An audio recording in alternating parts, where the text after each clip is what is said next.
Hello friends, it's Kristie Marcotte.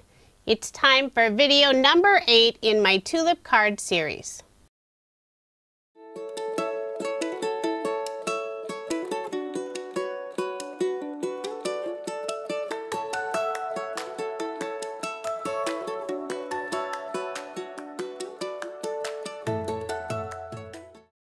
Waffle Flower just re-released their very popular grip mats.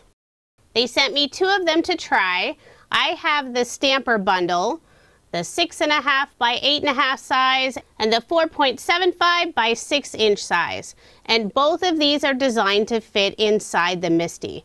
So the larger one would fit in the regular MISTI, and the smaller version will fit inside the mini MISTI. They also have several other sizes, and 2 are brand new sizes. And if you're interested in purchasing them, I do have links in the description box below. I pulled out one of my mini MISTIs, and I'll show how the 4.75 by 6 inch grip mat fits right inside. Although right now I'm not removing the front and back cover from the grip mat. So you would substitute the black foam with the grip mat. Since the grip mat has a sticky surface, this is great if you're doing stamping on maybe a circle die cut. You want to get your sentiment all lined up and you don't have any space to tape down that circle die cut. You would simply place it on the grip mat and it will stay in place. There are a couple of differences from the new re-release grip mats and the original grip mats. For the new version, the printed guide that's included is now cut a little bit smaller than the grip mat. With the original grip mats, that printed guide was the exact same size. It's nice to have that guide just a little bit smaller. That way you have an outside edge of the grip mat to secure to your surface. The other difference is the new grip mats are even stickier than the original. Since this is one of my Tulip card series, I decided to use a couple of Tulip items made by Waffle Flower. I have their pop-up Tulips panel die and the coordinating Lovely Tulip Stencil Duo set. My favorite way to use the grip mat from Waffle Flower is with stencils. So for my card today, I'll be doing some stenciling using the new grip mat. I'll also be using Waffle Flower's mini stencil mat, and you can see mine is well loved.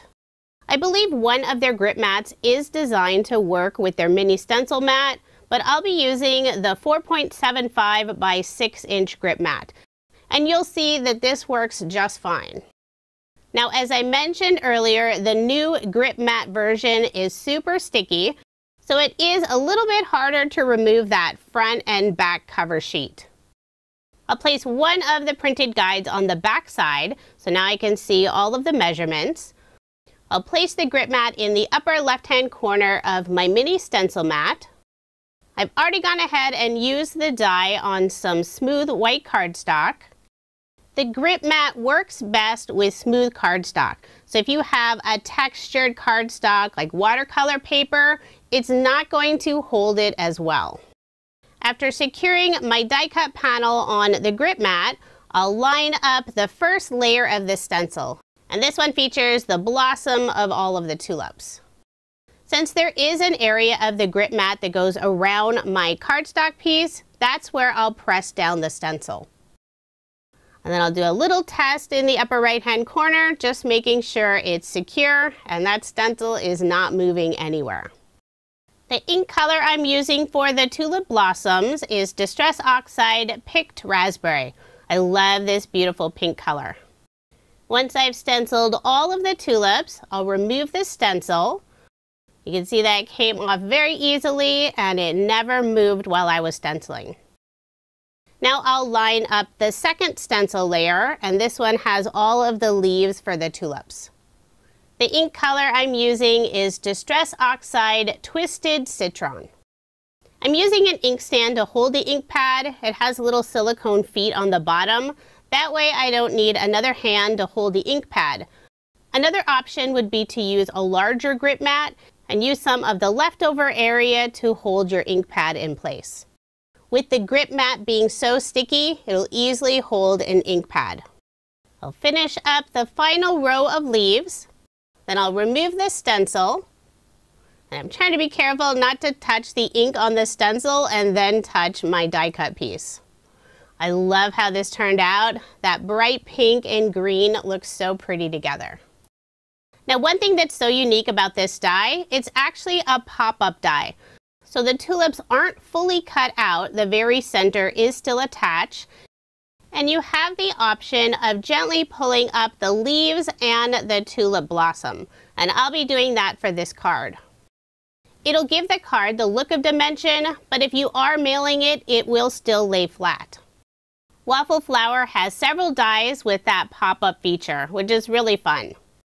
I'll be layering the tulip panel on a Scallop Rectangle die, and this is from Jaded Blossom. I cut it out from some silver holographic cardstock, and you can see it is super shiny. Most of it will be covered up though. I'll layer this piece on some pink cardstock, just tying in with the pink blossoms. I'll put ATG tape on the back and add my card front onto a card base. Now I'll add the tulip panel, and instead of using ATG tape, I'm putting glue on the back side. I'll make sure to put glue all along the outside edge and also in between all of the flowers. Then I'll adhere it on the holographic Scallop Rectangle die cut. And since I'm using glue to adhere it, I do have a little bit of wiggle time to get everything adjusted. And I'm going to scoot it slightly to the left. The tulip panel has lots of the small circles cut out, so you can see that beautiful holographic shine through those circles. For a sentiment, I'm using a die from scrapbook.com. This is from their Thank You set number 3. I selected the word hello, and it also includes an outline. I used black cardstock for the word and green cardstock that's fairly close to the green leaves for the outline. I'll glue the two pieces together, then I'll flip over the sentiment, put thin foam dimension on the back, and I'll make sure to get good coverage so there isn't one area that sags. And I will cut some of the foam squares in half. Now I'll remove the release paper and adhere the sentiment on the center of the card. And I know I am covering up a couple of those lovely tulips. With all the beautiful holographic shine, I decided my card didn't need any embellishments.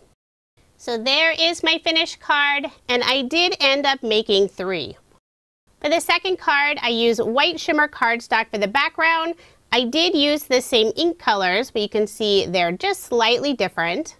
And for my third card, I used Kraft cardstock for the background, the same ink color. For the Scallop Rectangle, I used some white shimmer cardstock, and for the very background of the card, that's where I brought in the silver holographic cardstock. For my second card, I kept the tulips flat. For the card with Kraft cardstock, I did pop up those flowers, and I was showing if those pieces do go back down, you can use a pair of tweezers or a piercing tool to pop them back up. I love how the cards turned out. The pop-up tulip die is so much fun. If you are interested in any of the products I used in this video, I do have links in the description box below. Thank you so much for watching, and I hope you have a wonderful day.